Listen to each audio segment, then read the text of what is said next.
10 janvier 1929, Tintin pointe le bout de sa houppette pour la première fois dans le magazine belge, Le Petit 20e.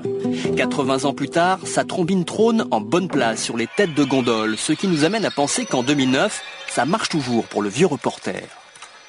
Je trouve ça bien, c'est bien écrit. Mon père, il les a tous lus et je lui ai piqué. On en lit même à l'école. C'est beaucoup d'aventures. Et on s'attend pas à la suite, quoi. La pipe, comme le capitaine Haddock, mais pas les jurons. Jacques Langlois est un collectionneur invétéré. Tellement accro aux péripéties de Tintin et Milou qu'il a osé écrire à Hergé dès l'âge de 10 ans. Une correspondance de 3 décennies s'en est suivie dans laquelle il a même demandé des comptes aux dessinateurs. En particulier lorsqu'il s'est agi de rééditer les premiers albums qui étaient politiquement incorrects, comme les Soviets, le Congo, ou le dialogue des petits nègres de Coq en stock. Donc il avait accepté quelques modifications pour satisfaire son éditeur. Tintin, héros sans peur, mais pas sans reproche.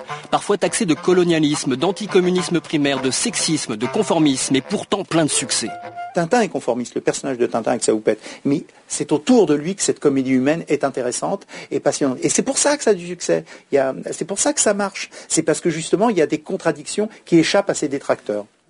Plus de 200 millions d'albums vendus, traduits dans une centaine de langues, bientôt au cinéma sous la houlette de Spielberg. À ceux qui espéraient voir disparaître le curieux personnage, nous devons leur répondre Tintin.